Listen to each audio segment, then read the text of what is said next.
पुरातन काल में कई महान ऋषि हुए, जिनमें से एक थे ऋषि अगस्त्य। कहते हैं कि उन्होंने एक बार समुद्र का सारा पानी पी लिया था। उनमें इतनी ताकत थी कि विंध्याचल पर्वत को चुका लिया था।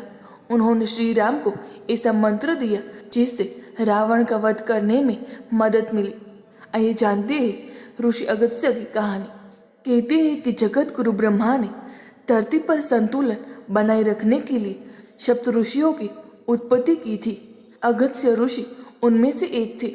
हालांकि कुछ कथाओं में कहा गया है कि अगस्त्य ऋषि का जन्म अगस्त्य कुंड में हुआ था।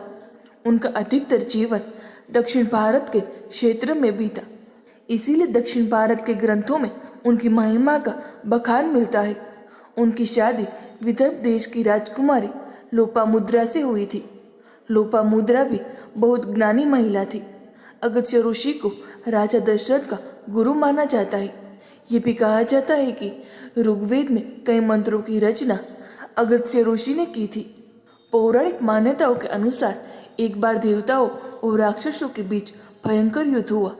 देवताओं ने वृतासुर नाम के प्रमुख राक्षस का वध कर दिया। भयभीत होकर राक्षस इधर उधर छिपने लगे। कुछ राक्षस समुद्र में जाकर छिप गए। वे अंधेरे में बाहर निकलते और ऋषि मुनियों, देवताओं एवं अन्य महान पुरुषों का वध करके वापस समुद्र में छिप जाते। इससे परेशान होकर सभी देवता विष्णु जी के पास पहुंचे।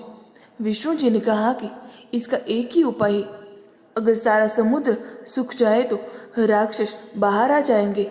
इस काम में सिर्फ एक ही महापुरुष मदद कर सकता है, वो है अगस्त्य ऋषि।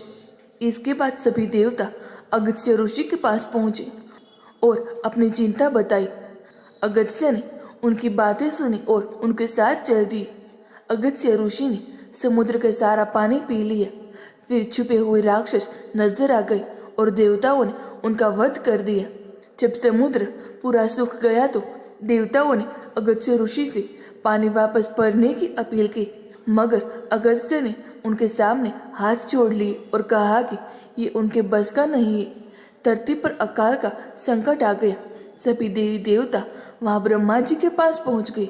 ब्रह्मा ने कहा कि जब भागीरथ धरती पर स्वर्ग से गंगा लाने की कोशिश करेंगे तब समुद्र फिर पानी से भर जाएगा। दोस्तों, आपको ये पौराणिक कहानी कैसी लगी कमेंट में ज़रूर बताएं। वीडियो को लाइक करें, शेयर करें और हमारे चैनल को सब्सक्राइब करना ना भूलें। धन्यवाद।